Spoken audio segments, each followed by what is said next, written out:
All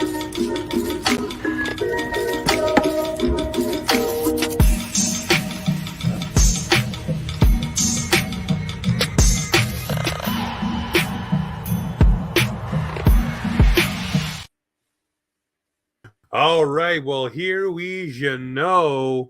Yes, lots of trades breaking around the NHL. We will get to those. Before that, though, want to just do a shout out to our favorite people, Boxing Rock Brewing Co. This is the IPA, absolutely delicious beer. We usually do the puck off, don't have one at hand at the moment.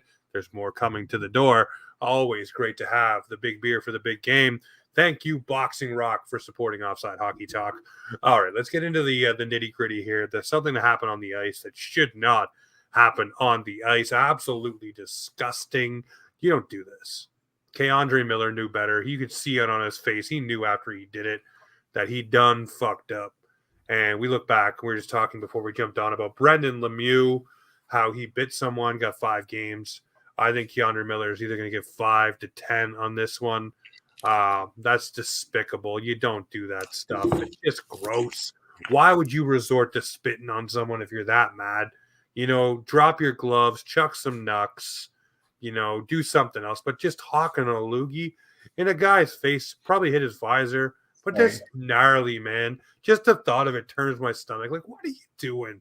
You're in the highest league in the world, playing hockey for millions of dollars, and your response to a guy is to hold back and go in his face. Come on.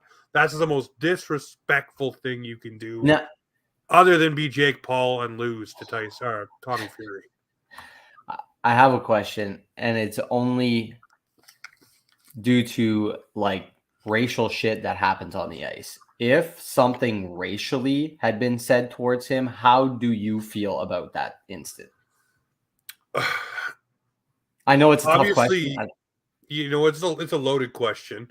Obviously, I would say that if it was, then yeah, you know what? I mean, then you go off.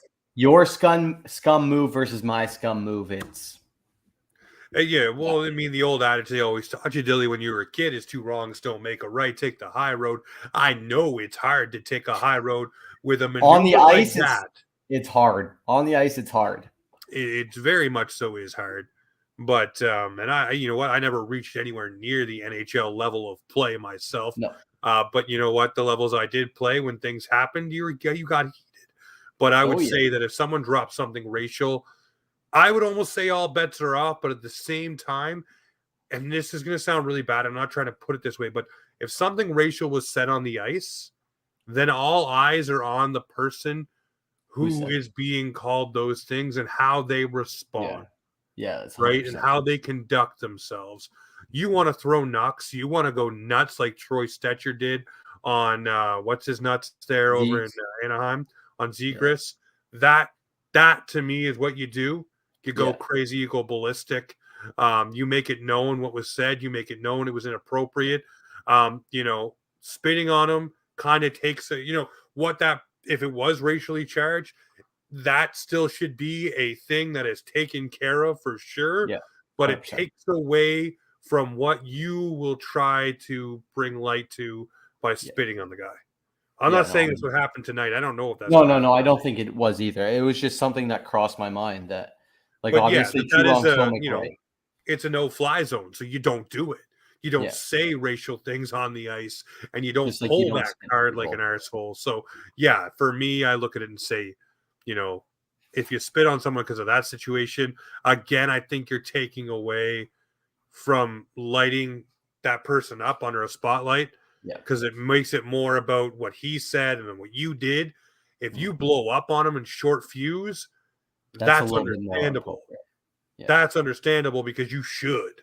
But spitting on a guy, again, it would take away from that. But that's not what happened tonight. No. What happened tonight was Keandre Miller spit on a guy, and just a despicable act. You don't do that, and I'm sure the book will be thrown at him, and you know, rightfully so. It doesn't matter who you are. I don't care if you're Austin Matthews, Mitch Marner. It does not matter. You spit on someone, I think that's disgusting. Do not do that, guys. Do not follow in that kind of footsteps. And you could see it on Keandre Miller's face. He was beside himself for doing it. You could see that he was fucked.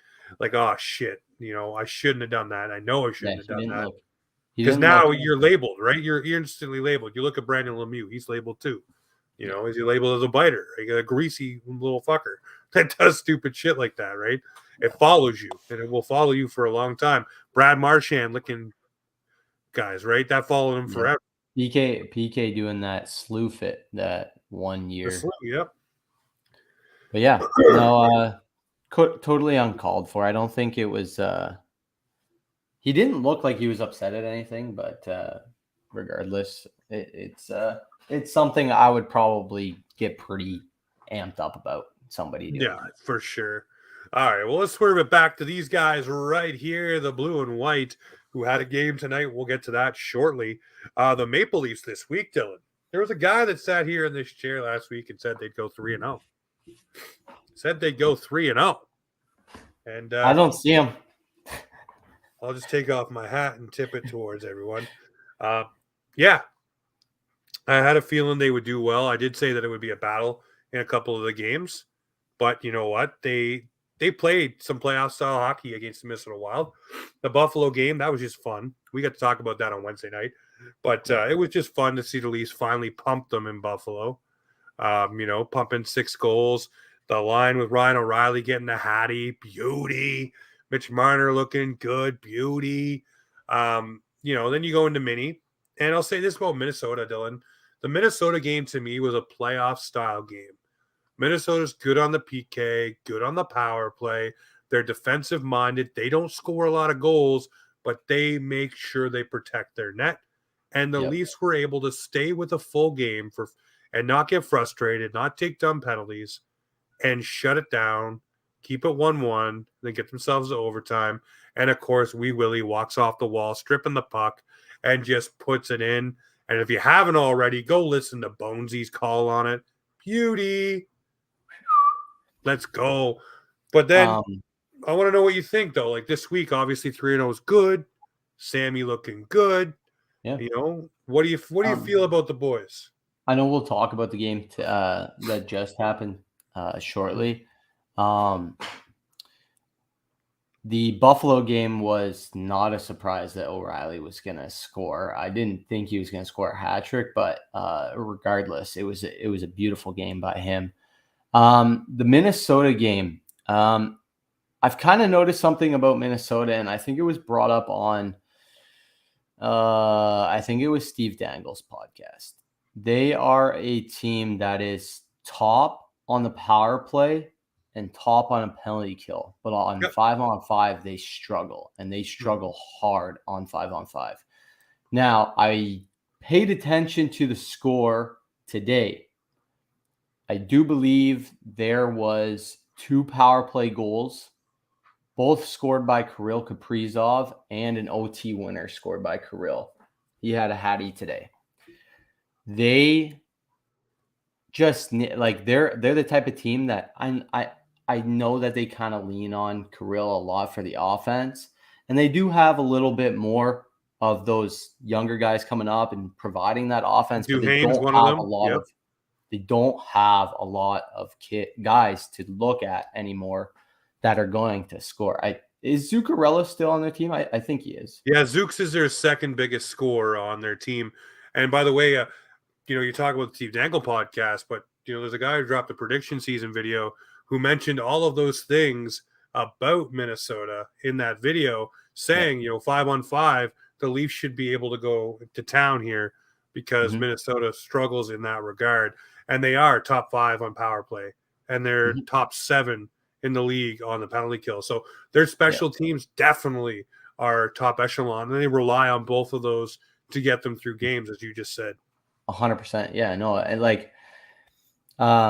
I you see the moves that have been made these past couple trades, and they're eating cap to take on some of these picks. Yeah. And I can see them competing for a playoff spot, but I truly don't think that they're going to do a lot of damage. But they are, how I see in the East, they're like the Islanders. They can try and beat you a few goals in the game and then play defensively, which I think is a great, it's boring hockey sometimes, but it is a great system to play sometimes. if you don't have all the offense like we do in the sense of our core 4, core 5. Now, I want to ask you a question here. The Toronto Maple Leafs this week, the power play has not been clicking for the Toronto Maple Leafs. 0 for 1 tonight. Not a lot of opportunity, obviously. 0 for 2 against the Minnesota Wild. They got it going a little bit versus Buffalo. And for me, coming out of the All-Star break, my thing was I wanted this team to pick up on the penalty kill. And I've been saying that in our group chats. This team is 12th or 13th in the league. They are climbing. They are going to get better. They are going to be cracking the top 10 if they haven't already, because they are shutting teams down. They have not allowed a power play goal yet since returning from the All-Star break, which is amazing.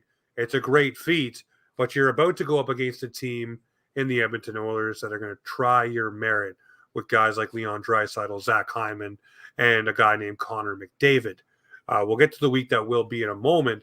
But for me, I look at this team and say, okay, now the penalty kill is doing well, but the power play is regressing.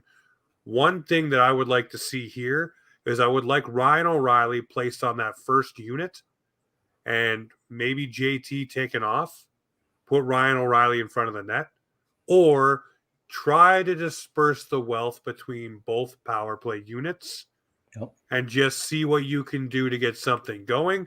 But that's just me. If the power play ain't working, you got to do something. You got to change it up a bit. And I think the Leafs are missing that Jason Spezza-esque kind of net front presence who would battle a little bit. I know John Tavares is in the bumper position, but I think they need more of a battler there. Yeah. No, what's our first PP? Riley at the point, Willie, Matthews, Tavares, Marner? Yep.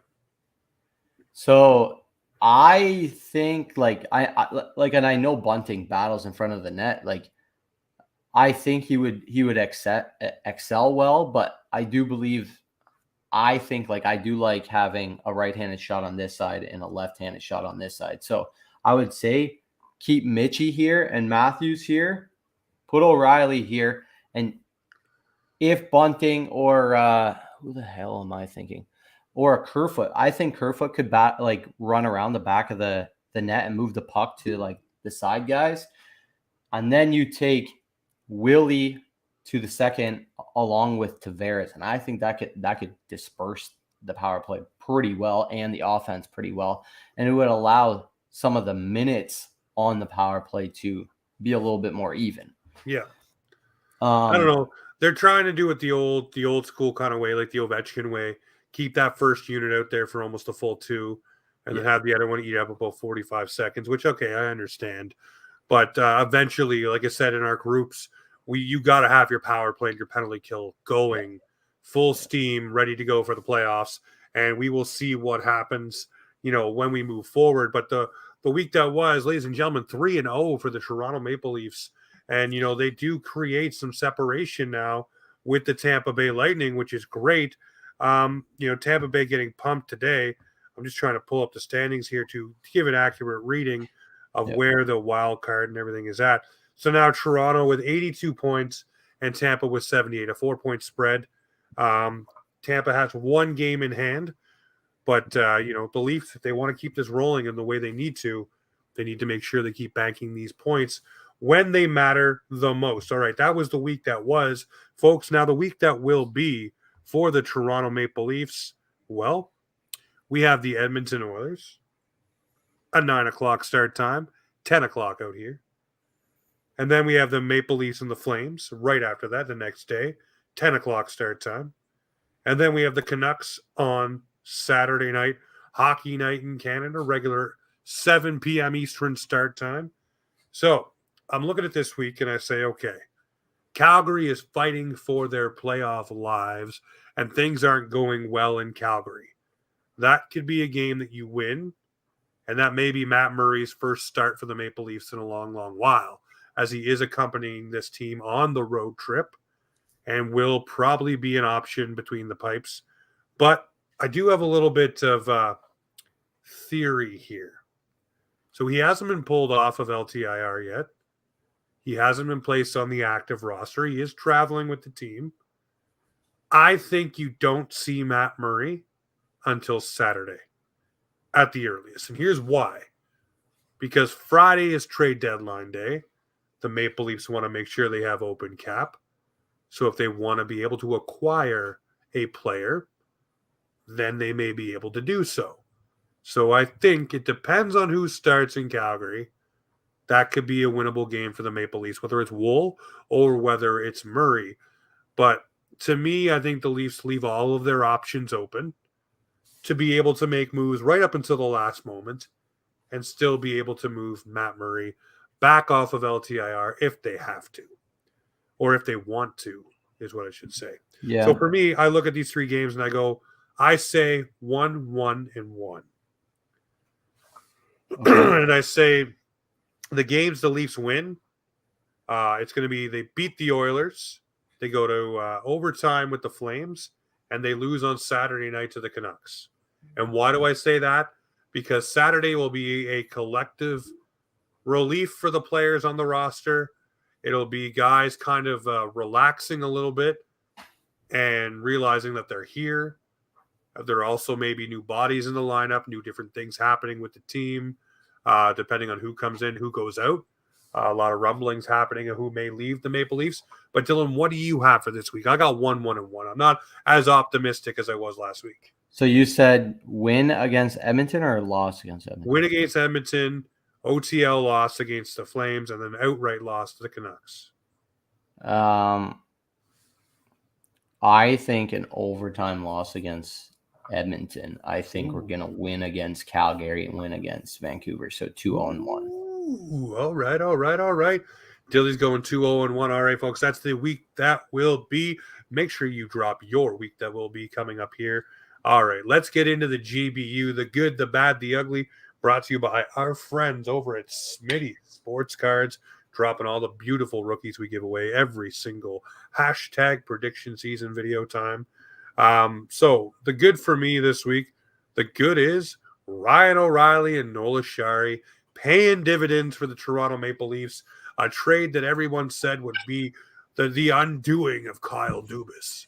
The badness. This trade was an overpayment by the Toronto Maple Leafs to get 2 guys who are physical. And by the way, the Leafs clicking at a 72% face-off rate since Ryan O'Reilly has joined the team. 72% of the times, the Maple Leafs are ending up with the puck on their stick. That is amazing.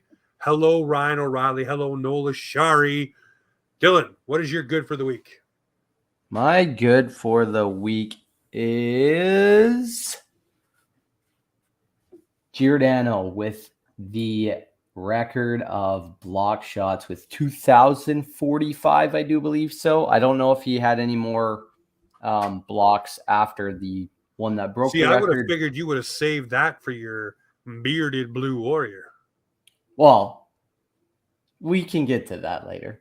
But yeah, no, Gio's put his body on the line for, I don't know how long he's been in the league, but he's a true warrior. And for him to do what he's doing at 39 years old, I do believe so, is utterly amazing, man. Like he's come home to be closer to family, and he just loves it here, and he's taken on a bigger role when there's injuries this year, and he loves it here. I watched that special interview with Elliot Freeman and Jeff Merrick, and I love every bit of him being here.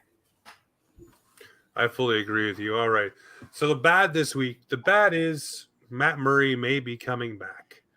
And I say that tongue-in-cheek because we all want to see big moves here for the Maple Leafs. We want them to use that $4.4 million in cap space to bring somebody to this roster with impact, and they still may. But I say it as a tongue-in-cheek bad because we like what we're seeing from Sonar. And when Murray has been healthy, Sonar has not played at the same level. Oddly enough, without Murray nipping at his heels or the fear of losing your crease to another incumbent number 1, he's played a lot better. Some goalies like the pressure. It appears that Samsonov does not. So that to me is my bat this week, Dilly. Agree or disagree? I would agree, but I do want to mention that we do currently have 5.17 in cap space, so there is a little bit of wiggle room if he does come back fully. But yes, of course, we would like to use all of it if at all possible. If there is a move here, though, James, I do see Cap going out with the current roster. Oh, definitely. I think there will be something, and I do think there are moves to be had. Um, then the absolute ugly. The ugly to me, really just comes down to the blatant disrespect to Kyle Dubas and the overall brain trust of the Toronto Maple Leafs. They made a move that everyone was clamoring for in Ryan O'Reilly and Noah Shari, but it's just not the move apparently that should have been made. But it looks like the right one to me. And we're going to get to some crazy trades, around the glass here in a couple of moments. But geez, the blatant disrespect to Kyle Dubas, who finally adds an impact trade to his resume with two guys that really help fill out this roster. I mean, to me, that's just doesn't sit well. I truly think what Dubas has had to work with and what he has done is amazing. I think everybody is overhyped on the fact that they think we need a coveted another superstar. I want to apologize to every Leafs fan, but that is not possible. I'm sorry. Unless there was, obviously Timo Meier in that deal, that was 50% retained. If we had to take on Timo Meier at this point, I do believe we would have had to do another double retained. And if I take a look at any Stanley Cup winning roster, they have the amount of superstars that we have on the roster right now. I do not care what anybody says. That is the amount of superstars maximum that has been on a roster at a time when winning the Stanley Cup. We need the guys like Ryan O'Reilly and Noel Acciari to bring this group together. And I've listened to the interviews with Ryan O'Reilly, and he's like, I love this freaking team. This whole locker room is gelling well, and they have a great head on their shoulders is basically what he's saying. But he understands, because he's been there, that there's a lot of work to do. He's there to guide them in the right direction and push them past that first round to get that haze out of their head. That is his job. Noel Acciari's job is to bring the force to the lineup, and boy, has he done that. I respect the move. I don't care what anybody says. There was people on Twitter today that were like, "Oh, that trade with Timo, what's it comparable to us?" And it's like maybe we don't need to move those guys for him right now. Maybe he won't be as impactful with us as we think he is. It's just everybody's immediately there to pick up the next superstar when I truly don't think that's what we need at this moment. No, it's not. All right. Well, that is the GBU brought to you by Spinny Sports Cards. All right. Let's do a little around the glass. A lot of trades breaking here. So we're going to be, we'll dive into some of these and see what we think, overpay or good deal or bad deal, whatever it is. And then we'll get into the Bearded Blue Warrior and wrap this old puppy up. Get Dilly to bed, get me to bed, because there's a lot happening this week. All right, let's start with the biggest trade that there was, and that is Shea Weber moving to the air. Maybe 5 years ago, that might have been a big trade. I want to say, though, and I agree with David Alter on this one, we need to retire the words future considerations. Why can't you just say for cap relief? Why can't you just say traded for, cap space or, whatever you want to call it? Future considerations is stupid. Rachel Dory, by the way, go follow her over on TikTok. She was on the show a little while ago, but she made a pretty good video about it too. Future considerations could be a Christmas card, a piece of gum, a fruit basket. Hey, thanks for helping us win the Stanley Cup. Yeah, basically. Here's a faux ring. Thank you so much. You Yeah. know, but there are One some of trades. those you get out of the beer case. Yeah, one of those ones. So we talked about the Ryan O'Reilly Noel Chari deer, but the other one was the Boston Bruins. I think it was a direct response to what the Yeah. Toronto Maple Leafs did, adding Dmitry Orlov and Garnet Hathaway. I think Hathaway's great. Orlov, a lot of people had differing opinions on, but you Yep. give up Craig Smith, who was a roster player. And Yep. this team, when you think about roster players, here's what Kyle Dubas was saying for himself. He didn't want to break up any of the continuity that he had with the Toronto Maple Leafs. Did not want to touch anything off of his roster because everyone is in tune with one another and plays for one another. And the Boston Bruins are very much that way. The Boston way is a thing. So you take Craig Smith off that roster, then you peel off a first, second, and third round pick. I mean, I know Orlov brings some impact, and Garnet Hathaway also does as well. But excuse me for saying a first, second, and third. That is a steep payment, my friend, to get those two players who I don't think Hathaway's playing in your top six. He's playing in your bottom six. And I don't think Orlov is playing in your top pair, probably maybe your second or third pair, depending on what way you want to deploy it. But holy smokes, that's a pretty juicy return for the Washington Capitals for two guys that are pure ass rentals. Yep. Yeah. So what do Yeah. you think there? Do you think Boston overpaid? Yeah, I do. I do. I think I talked about this last week, if I'm not mistaken. I think Boston's D was already made, but I mean, what Orlov brings, I guess, is some physicality, and Hathaway does as well. But I don't think a first, second, and a third plus Smith is what makes the trade even. I think somebody more coveted, like if it was an Oshie esque rental. I know he's not obviously a rental at No, this I know point, what you're getting at, though. Yeah. a top six player that has won the Stanley Cup. I think if with Washington or with St. Louis, I think it was with Washington. Ooh, Osh won with Washington. Yeah. Yeah. Like it would be that type of player that I would give up those assets for. That's just me. Yeah, no, I think it's an overpay by the Boston Bruins.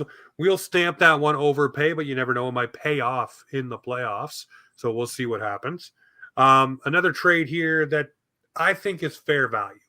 And I think it's fair value because the Winnipeg Jets were looking for someone with a little physicality and a little bit of a storm to him.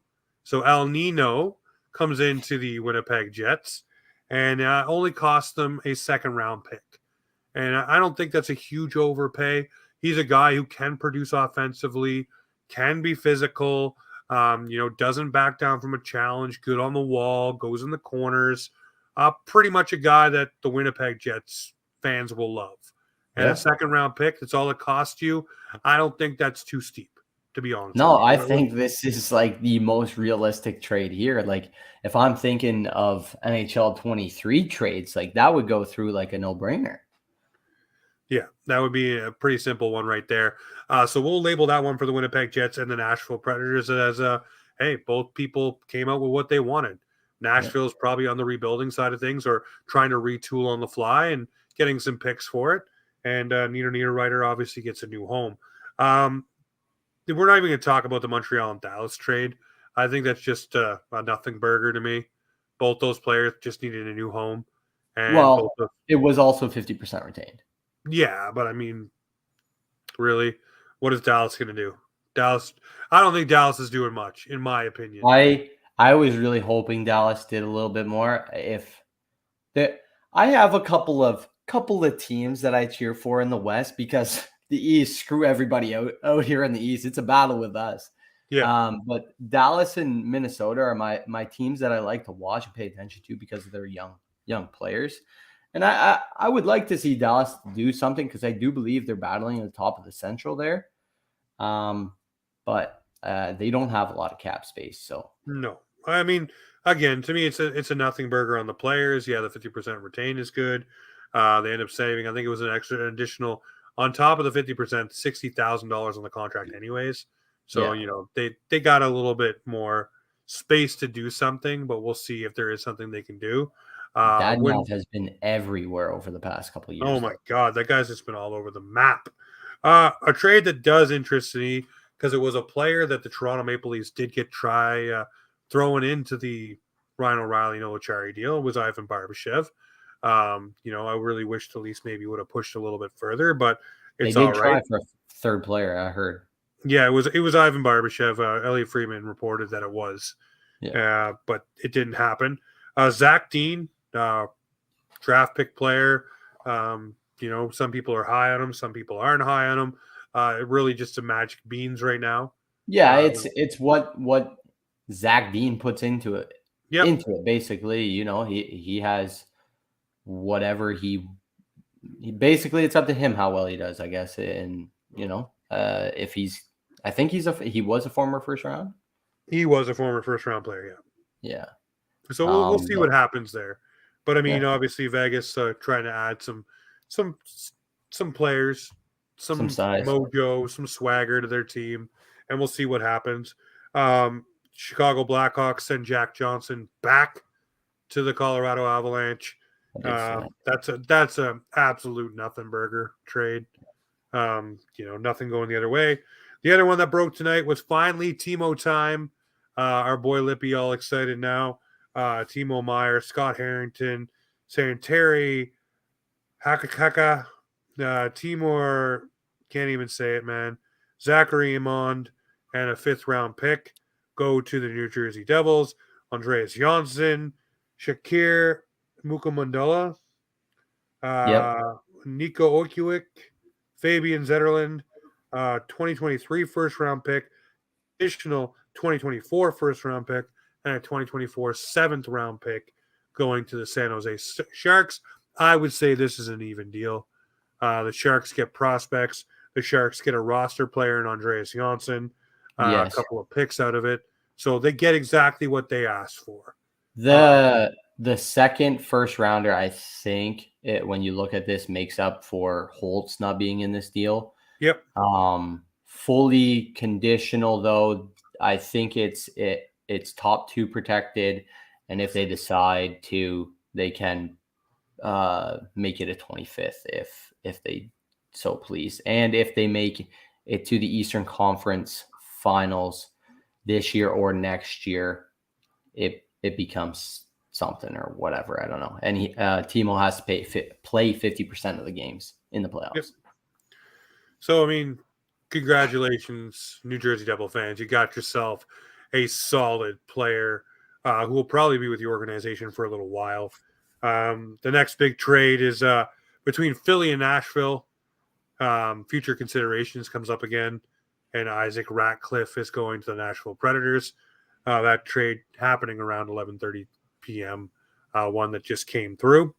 But the most overpaid trade of the day to me, so far anyways, we'll see what else shakes out this week, has to be the knee-jerk reaction, maybe panic, from the Tampa Bay Lightning. Tanner Jeannot has 5 goals and 9 assists this season. That's it in 54 games. He hits like a Mack truck. That's great. But when you give up a young defenseman in Cal Foote that you used last year in the playoffs against these very Maple Leafs you're going to face, a 5th round pick, a 4th round pick, a 3rd round pick, a 2nd round pick, and a 1st round pick for a guy that has popped off literally in one season, that's it, and showing you that this season, maybe last season, was a anomaly. Because the season before that looks a lot like this one. And that season in the middle may be the outlier. But you just spent the 2025 first round pick, 24, 23, 23, 23 pick. What else are you going to spend for on your roster here when you don't have a lot of cap space? I understand that really you were over a barrel here. But excuse me, Tanner Jeannot, I mean, maybe you'll make me eat my words, isn't worth the bounty that they just paid. And the Maple Leafs didn't even pay that much for Ryan O'Reilly and Nola Shari. And both of those players also do what? They hit like Mack trucks. We saw it tonight with Nola Shari. Yep. So where does this one rank for you, Dilly? Because to me, I'm hanging this one on the overpayment by a mile hook. Just total overpayment. If you didn't catch the game today, Tampa lost 7-2, 7-3 against Pittsburgh, who has been on a terrible run lately. Crosby got kicked out of a game for the first time. We won't even talk about that. But like, your defense was crap that game, and you just gave up a roster defenseman for another forward. Listen, I know that Tampa Bay loves to put together their third and fourth lines. You know, we look at the Blake Colemans, the Barclay Goodrows. You look at the Nick Pauls. You look at these guys that come in and, you know, perform basic miracles, I guess, on that bottom six. Man, I hope Tanner Jeannot stops a whole lot of Maple Leafs by hitting them. I really do. Yes, he can hit. But can he outskate anybody in our bottom six? I don't know. Now, especially with guys like Engvall finally taking a little bit of a stride. Kerfoot's fleet of foot. Nola Chari's fleet of foot and hits. Ryan O'Reilly, not too shabby. Whoever you want to move down. But for me, you pay that much for Tanner Jeannot. I hope he brings a whole lot for you. I really do. Because if this is your signature move, this trade deadline, holy Hannah. I'm just gonna say, if you guys don't survive, I got a song for you. I'm not saying it now. I will only say it at the end. But let me tell you, those boys are going to be tired, and if he's the one that brings the energy to that lineup, so be it. Listen, that may be the one thing there is. But I'll say this. I believe the Maple Leafs are not done, and I believe a couple of these trades in the Atlantic Division have been reactionary 100% to what the Leafs have done. And 100%. These moves are clicking for the Maple Leafs, by the way, who are on a 3-game win streak. And by the way, I think it's points in now 7 of their last 6, 6 of their last 7, something like that. Sorry. Pardon the tiredness, but yes, the Maple Leafs are rolling. And we're looking at teams doling out picks. Like, I still don't get it. Maybe I'm missing something to the Tanner Jeannot puzzle. Maybe he gets down there and he definitely gets going. But I'll tell you one thing about Jeannot going to Tampa. He's definitely going to get a lot more Tanner. Wow. Went there. But listen, this week for Offside, before we get into the Bearded Blue Warrior, is probably going to be helter-skelter, busy. Whenever we can have people on to talk to them, we will sit down and get it done. I know tomorrow night, myself and Pete will be sitting down with Leafs beat reporter Terry Koshan, talking about the Toronto Maple Leafs and, you know, just the vibe around this squad, which is vibing right now. But for tonight, we are going to get into our Bearded Blue Warrior segment by our friends over at Boxing Rock Brewing Co. It is how we close out every single Leafs Weekender. And I want to know, Dylan, who is your Bearded Blue Warrior? My Bearded Blue Warrior is Austin freaking Matthews for putting a puck in the net. He's on a roll. That if he gets going, watch out. Watch the F out. All right. Well, we focus a lot on these Bearded Blue Warriors about something with the Maple Leafs.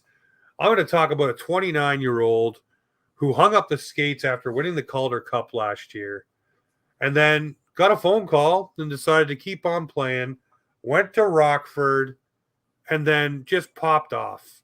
I think it's 50 points in 54 games, signed his NHL deal, and came in to play for the Chicago Blackhawks, none other than David Gust. At 29 years old, getting to jump into the NHL, thought the dream was dead. My friend, it is not. You persevered. You got the opportunity. Tip of the cap to the Blackhawks for bringing you in. I am very happy to say my bearded blue warrior is 29-year-old rookie David Gust. Let's go. All right, ladies and gentlemen, that right there is Offside Hockey Talk, where the Maple Leafs and hockey come to talk.